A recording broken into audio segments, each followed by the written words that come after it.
I think these tools can actually really help to minimize conflict in the early stages and help teams perform better by knowing their behaviors and understanding that you're in a workplace, you've got to be there to work as a team. Let's attempt to get on and work through these things. But conflict can be good in some situations because it helps get things out in the open. And if you come back with constructive responses, like I said earlier, it can actually help situations too. But when they get out of hand, that's when the real problems start to occur. Welcome to Magnetic Pod. If you are looking to attract your soul clients while doing the work you love, this show is for you. Hi, I'm Olivia D'Souza. I'm a podcast manager and content repurposing specialist. The Magnetic Pod Show is about attracting your soul pod of clients through podcasting. It will also include things that can be applied to other areas of your marketing strategy too. Hit subscribe to join me in calling in the people we are here to help. Let's make a massive impact. I am here and I'm ready to be brave. Cannot miss me, I'll stand on every stage. I'm available.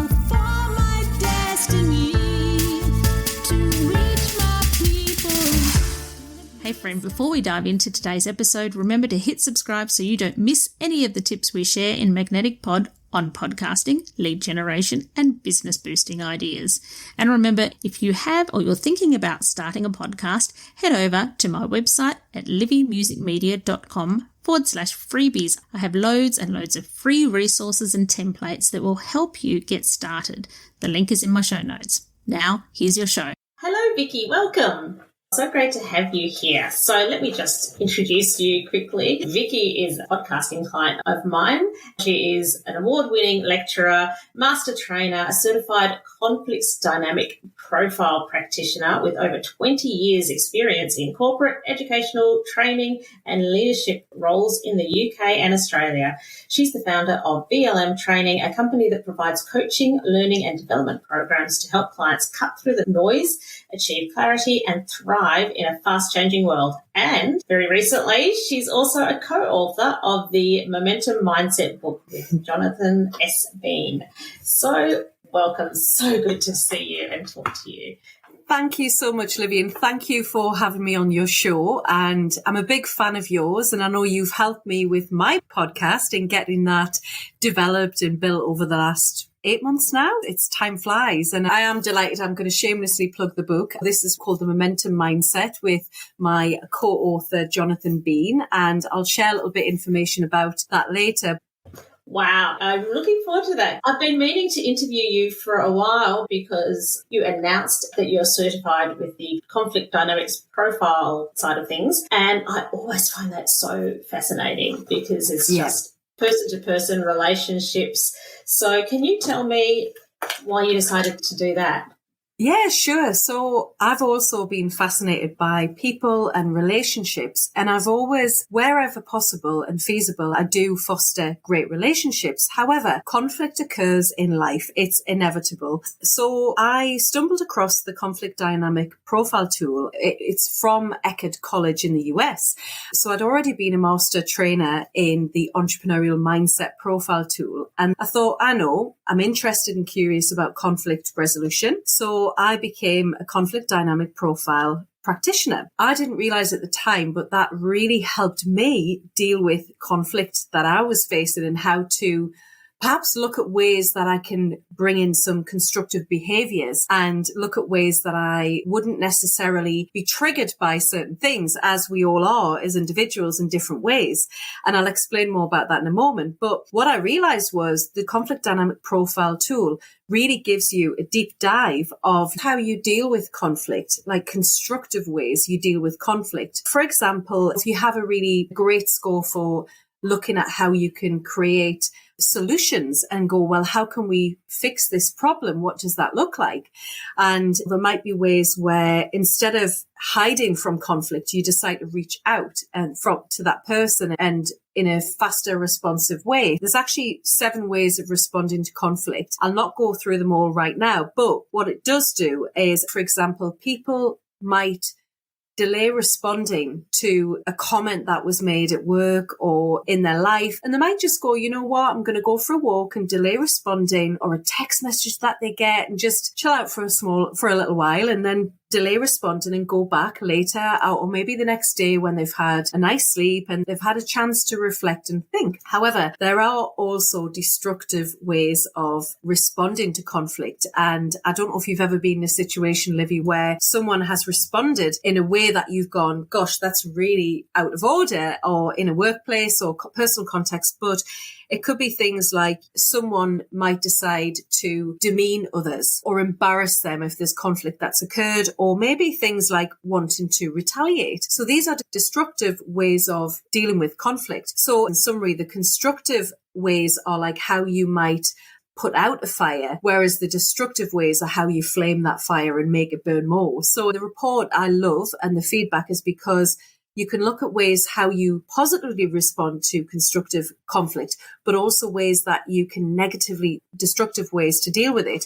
But what I love is it also looks at how you can be triggered and looks at your hot buttons. But like, for example, if they're working with someone who is very over analytical or micromanaging, that might really upset someone. Whereas to that person, that wouldn't really bother them.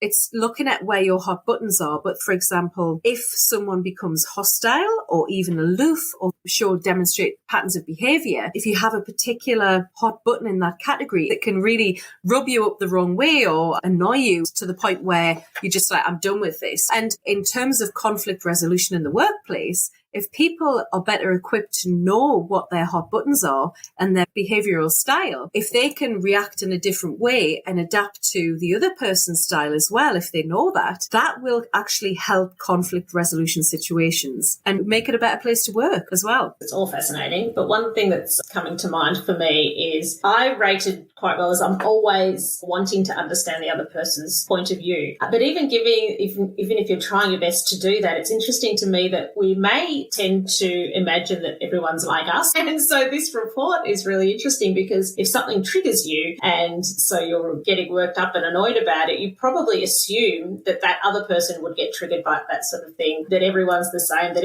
if I'm triggered, those things must trigger everybody. And it's interesting that obviously they don't. Absolutely. People. I'll give you an example. So I'm in a relationship and I did this with my partner. I'd actually got his profile to see what would be his hot buttons, and he's so laid back, very laid back. In fact, his hot buttons aren't really that high, whereas mine, I do have some hot buttons that would trigger me. For example, one of the things that it measures is appreciation. So I'm thinking in a context, a hypothetical scenario where you're at home and you've cooked a lovely dinner and you've cleaned, or you don't outsource your cleaning, or you do something really nice for your partner and maybe they don't say thank you.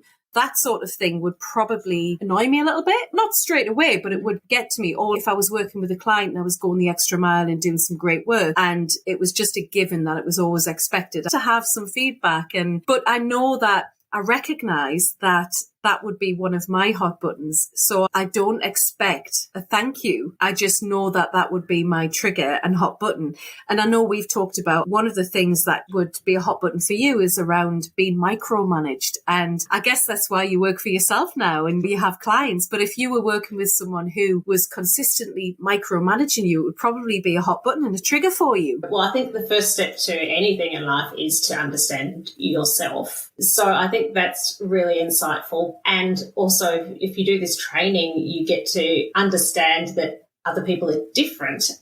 Yeah. And then what's the next step from there? Yeah, so the profile tool can be done individually. So if anybody is listening to this and thinking, I want to know what my hot buttons are, they can do this online and it's a very short assessment. But if someone on the call who's listening to this wanted to look at doing it for their team, you can actually do a 360 feedback and you get feedback from your peers as well. And it's really insightful. So I'm really enjoying giving the feedback and sharing the insights with people. So it's something that is fairly new. I've brought into my portfolio, my business. And if anybody wants to hear more, just drop me a line on LinkedIn. I'm on LinkedIn, or an email maybe. I found it fascinating to answer the questions and things like, would you want to retaliate? And I'm going, I'm definitely a no there.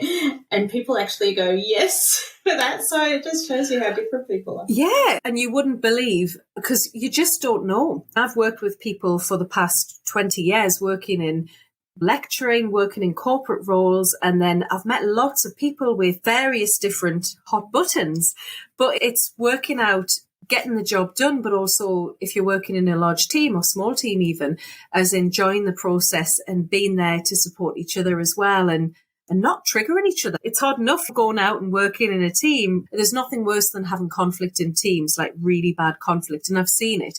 I've seen it in workplaces where I've actually been the one to whistleblow. Previous years ago, I actually whistleblowed on a situation because that person was becoming ill at work and there was a scenario of bullying going on and it wasn't okay and I couldn't sleep at night. So I actually did whistleblow and unfortunately nothing really got done about it and the person actually left in the end and was paid off. So hang on, the victim or the bully? Yeah. No. Well, I'm not sure what happened to the bully and I left that particular organisation, but I couldn't sit back and watch that go on. But the person who left the organisation, they really struggled with building their confidence back after such a period of time. I think these tools can actually really help to minimise conflict in the early stages and help teams perform better by knowing their behaviours and understanding that you're in a workplace, you've got to be there to work as a team. Let's attempt to get on and work through these things. But conflict can be good in some situations because it helps get things out in the open. And if you come back with constructive responses, like I said earlier, it can actually help situations too. But when they get out of hand, that's when the real problems start to occur. So I can see how valuable this is for the whole teams, actually, particularly managers, so that they can understand what they might be doing that they are completely unaware of is triggering their staff, but also for everyone to work as a team and to do better. Also, personally, I would think that most people don't like conflict. Would that be a fair assumption? Yeah, well, I don't know. Maybe some people thrive off it. Who knows? Maybe there are gaslighters out there. I think for me, when I started to embark on this journey, it was really a case of going, how can I show up better and what can I do to minimize conflict moving forward? What does that look like? So I embarked on this as a learning experience, but then I ended up realizing that I absolutely love it, love people. And I think on the back of the entrepreneurial mindset assessment, which I've done about 2,500 now, looking at that and looking at how people are entrepreneurial in their mindset. And then that snowballed into the book. But the conflict resolution is the profiling. I love it. It's so insightful. And I've not seen anything like this before. I really haven't. There's things like DISC out there, but this focuses on behaviors rather than styles, which I'm really interested in. Very practical. How about some tips then? Are there certain tips that you would recommend to resolve or to deal with conflict? To resolve conflict, yeah. Obviously, it depends on the context of the situation. I think if there's genuine cause for concern and someone's health is at risk and mental health, I think they should go and get some advice from an HR team, depending on the context. If there's genuinely a case of bullying going on, I think they need to speak up and talk about it with someone in their HR department or even just share it with someone close to them and not bury those feelings down inside. That would be the first tip. But I think secondly, if you want to manage conflict resolutions better in the workplace, this tool actually is a really good way to start to know yourself. And then that can then cascade to the team as well. But I think also going back to how do you want to show up? Like I intentionally, before I go into a meeting with a client or with a colleague, I intentionally say to myself, how do I want to show up here? What does that look like? There are times where there might be some discussions around maybe a disagreement, but it's what do you want the best outcome to be and how do you want to show up? And also, I think, is there some wiggle room for you to compromise as well? Because let's face it, I don't know if you've worked with anybody in a workplace who just will not compromise and it's their way or the highway. And that's quite a rigid position to be in. That comes down to their belief systems and their behaviors and what that looks like. But if someone's got their heart set on, no, this is the way, then you're not really going to be able to change the decision. You might just have to look at your own behavior and go, well, how can I navigate through this in a way that works for me and have a better constructive response? I know I've plugged the book, but in the book, there's around 66 tips which can actually help you with mindset. It doesn't focus on conflict as much, but it does give you some tips around things like boundaries, healthy boundaries. Over the years, I've been challenged in some ways with boundaries, and it's something that I've had to explore because I'm genuinely one of the good guys. I believe what I do is in service to others. When I was teaching, I wanted the best for my students. When I'm coaching or working in training scenarios, I want the best for the people in the organizations. Because you have that heightened interpersonal sensitivity, sometimes you want to do more to support them. You've got to look after yourself as well. And this is where having those healthy boundaries in place comes in, and knowing that saying no is a complete sentence. And that is tough sometimes. Do you like saying no, Livy? No.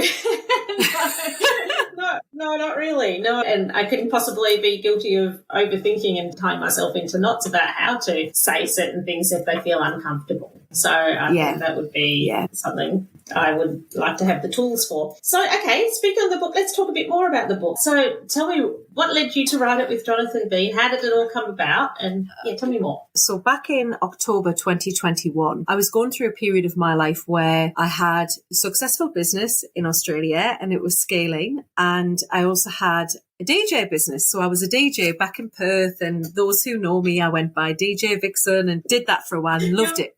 So I had all these things going on, and also I had my 2 children, and behind the scenes to the outside world, I was smashing it. I was like, oh, look, I'm doing some great things. The business was thriving. We had some amazing clients, but behind the scenes, things were somewhat different. And I was going through a spell in my life. I got divorced and I was a single parent, and lots of stuff was happening. I was going through maybe this real life reset, but I didn't know it at the time. And one morning I thought, enough is enough. I'm going to write myself a manual of what the smartest person in the world would do right now in my situation. So I did.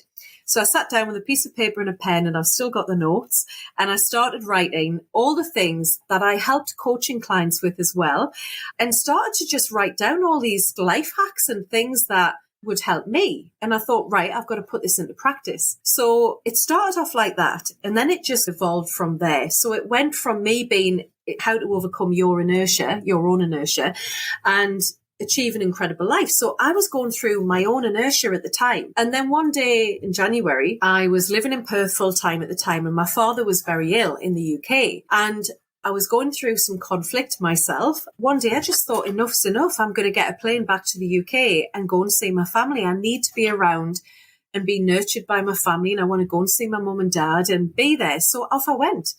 And it was just when the flights, you were able to go again. Sadly, he passed away this year, but he lived like a year longer than we thought he would. So he's not suffering now. So I'm pleased about that.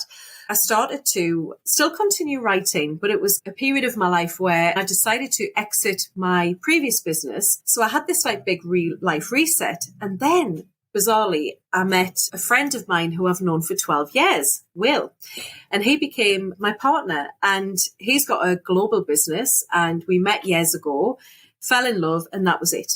That was it. Literally, that was it. So Will lives in London, and I've spent my time. So I'm still building my business in Australia and now in the UK. So I'm essentially living between the 2 countries. My son's at Melbourne University studying, and my other son's currently in Perth. He's finishing off his schooling there. And it's a great place to live, isn't it, Australia? And sometimes when I'm in London, I think, gosh, the weather's not great at all. But it's a fun city to live in. It's a fun city to be. Yeah. So I genuinely believe I've got the best of both worlds now. Going up to the point where I met Jonathan. So I'd written about 6,000 words on paper at this point. And then I started doing my podcasts, which you helped me with last year. So I was interviewing people about how they were becoming unstuck, and created the podcast, Get Unstuck Fast, Viscosity Podcast. So I started the podcast before the book, which I didn't realize at the time, but it was the lead into the book. And then Will and I went to a party on the Isle of Wight, and to Rose Bean's party, who's Jonathan's auntie. And Jonathan was there, and we got chatting, and he's an amazing writer. He then started working with me on some blogs. And then I'm very much a one to work smarter, not harder if I can. And I thought, he's great. He's the missing human jigsaw piece to finish helping me write this book. Then I realized after talking to him, he'd run 13 marathons, and he'd gone out of his own inertia of agoraphobia. He had severe anxiety when he was younger, and he dealt with a lot of stuff himself. And I thought, you know what, this guy is just perfect for coming together to write this book with me. And I have to say, it's been an absolute pleasure to write with him. We've been working on this project for 8 months now. And some of the podcast quotes from the podcast are in there, and it just evolved and it was seamless. So it was almost meant to be. And since I've written the book with Jonathan, we've had some book launches in the UK, and I'm coming to Australia very soon. I've had people say to me, Vic, everyone needs to read this book. And I'm not targeting it for everybody. There's some people who don't have their own inertia at the moment, that they're struggling with things to get out of. But for the majority of people, there's things in their life that they might want to change, and they might just need that extra kick to do it and take action. So I've had some wonderful feedback from the book so far. One lady I know has got a business, and it's kickstarted her to get right back into her business and get into almost ninja mode there with that. And I've got another gentleman who gave me feedback recently that he was suffering from major anxiety, and he read it and he said, it's brilliant. I've loved reading some chapters. There was one lady with autism, recently discovered autism in her 50s. And she said, I need this book right now in my life, because I'm going through my own stuff and I need some words of wisdom to help me and some hope to get out of this situation. Weirdly, the book was written based on all of my teaching and coaching experience, but I actually wrote it about what would I do if I was the smartest person in the world right now? How could I get out of my own inertia? And then it led to this incredible journey. I think the book is aimed at anybody who's going through maybe a bit of a rough time at the moment, or maybe just wants to kick themselves to do something. It's not a David Goggins, you get up and you get out there, and I'm not a former SAS person in the army or whatever. I'm a human being who's worked with a lot of people in terms of mindset, and I've got myself out of situations, and I am genuinely living my best life. Even though at the moment I'm on a rocky houseboat in Chelsea, but I travel the world with clients. I love traveling now, and I get the best of both worlds. Wow, that is so fascinating. What are some of the things that have helped you get out of inertia? Wow, writing the book. Because actually I thought, if I write this book, I've got to really use this as my manual. There's so many things in there that you've got me here. There's actually so many. I'm just opening the book on a page and giving you an example of what would be something in here that would be, forgiving yourself. And actually I wrote about how to just, it's okay to go, you know what? I've learned those lessons. It's okay. Now I forgive myself. Now I can move on and not carry that backpack full of behaviors that aren't going to serve you. Self-loathing, just moving forward positively in life. I think we can drag a lot of stuff around with us, of regret and shame and guilt and things that maybe somebody else might go, well, why are you worrying about that? But like we were talking earlier about overthinking, and I used to be a really big overthinker. Now I'm like, no, I'm not doing it anymore. There's lots of tips and things that I've done myself, but I talk a lot about mindset in the book, about growth and fixed mindset, which was originally, the terms were coined by Carol Dweck. It's a great book around mindset if anybody wants to read that. Forgive yourself and move on. I'm reading through the chapters right now, and I loved writing that. Imposter syndrome. Talk about imposter syndrome. I've met many clients, not just women, but men as well, who are suffering from imposter syndrome and thinking, which tall poppy syndrome or the glass ceiling, that type of thing. You've got to remind yourself of your self-worth and looking at what your skills are and focusing on what you do well. Like, for example, you inspired me to create my podcast, and we had a chat, if you remember, with Karen Dennett on a call, and I thought I could just see how great you were at what you were doing. And you've helped me unlock my inertia in terms of getting the podcast up and running. And for me, I'm a huge fan of yours, because if it wasn't for you, I would never have created that podcast, because I can tell you, before I got you on board to help me, I spent 3 days online, and I talk about this in the book about outsourcing. I spent 3 days online trying to work out how to use Riverside and various other systems. And I thought, this is not my skill set, or various other platforms. And then I thought, I know, I'm just going to contact Livy. And within 3 days, we had it sorted. I had my first interview lined up, and that was it. Boom, off I went. I am so excited to read this book. Yeah, I'll send you a copy with pleasure. In fact, I'll hand you a copy when I come to Melbourne, because I will be there pretty soon. Fingers crossed. I just need to get the flights booked. And I talk about perfectionism in the book, about drop perfectionism. You don't need it anymore. And There's some funny things in there too. It's not all serious stuff. I do put a few things in there that might make you laugh too. I need to ask you just quickly before we wrap it up. Tell me about being a stand-up comedian. That's so cool. Well, so I've done the teaching, I've set up businesses, done the DJing. I thought, what's next? I guess stand-up comedy, I've always loved it. And I did sign up for a course in Perth, Western Australia, but I never got to attend because I jumped on a flight and went back to the UK for a while. But I did sign up one day randomly. I thought, right, I'm doing this. I'm not going to make excuses anymore. I'm just going to put myself through the process. So I joined the Comedy Store in London, in Leicester Square. And 6 weeks later, I was up there doing stand-up comedy. I mean, you couldn't make it up. There was about 150 people in the room. And I thought, gosh, I've got to get out there and do this. But then the problem was I went on holiday. I didn't realize I was going to, but I went on holiday for 3 weeks. So I missed 3 weeks of the 6-week course. So I did the stand-up with having 3 weeks theory and had to put it in practical application. And I have to say, I did enjoy it. It was good fun and I did make people laugh, but it was quite uncomfortable being up there. But I thought it was character building. But then I did it again because I missed 3 weeks. I said to Mike, he's an amazing comedian and he's so dry, his sense of humour. And I said, look, Mike, I've missed 3 sessions. Would you have me back? And he said, oh, go on then. So anyway, I went back. And the irony was I did the 6 sessions and I went every week and I was attempting to be the best student I could be and doing my homework. And I think it was worse that session. I didn't feel it was too theory based and I didn't enjoy it. It was still a journey, but I didn't enjoy it so much. But I did think I'm going to be live at the Apollo this year, maybe and do Edinburgh Fringe. But I've been focused on the book tour now. But if anything, it's been fun to do and it's been a hobby outside of work and it's a great talking point at a party or a dinner party. Or a podcast. Yeah. So, I mean, I've been in front of people on stages, like I'm a singer in my other life, but comedy, that seems a bit more scary to me, but it's a beautiful skill. All right, is there anything you'd like to share with us before we wrap up? Just to say thank you so much for inviting me on the show. If anybody wants to find me, I'm on LinkedIn and we could talk for hours. I know it's really early at your time as well. So, but yeah, I'm on Instagram, I'm on LinkedIn, I'm on Facebook and various other channels. So just connect with me. I'd love to hear your views on the book. It's not live for sale in Australia yet. It will be in 2 weeks online. It'll be on Amazon. There's a link on my website if you want to buy it there, but it will be within a week or 2 weeks. It'll be ready up there live. We're doing the soft launches at the moment, and from the 23rd of May, it will be live across the world for people to purchase. How exciting. And we will have all the links in the show notes. So let me know those links. I will put them there. And thank you so much. Thank you, Livy. Thank you. So, what were your key takeaways from today? Did it raise any questions? What would you like to know more about? Let me know. You can contact me via social media or email. I don't care which way you use, just reach out to me. I'd love to chat with you. And remember, you can get access to lots of free podcast resources that will help you get started or help you improve your podcast at livymusicmedia.com/freebies.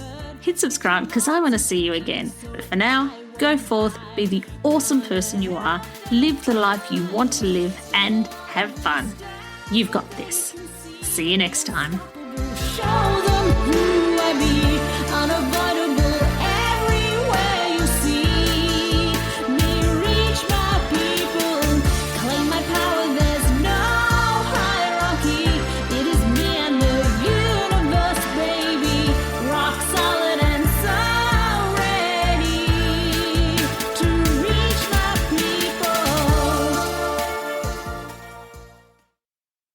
Hello, it's Livy here. Have you ever wondered about what the key elements are that make a podcast truly stand out? Or maybe you're thinking about starting your own special podcast and feel a bit overwhelmed and don't know where to start. Well, I have something for you. Introducing the Ultimate Podcast Checklist. Da, da, da, da.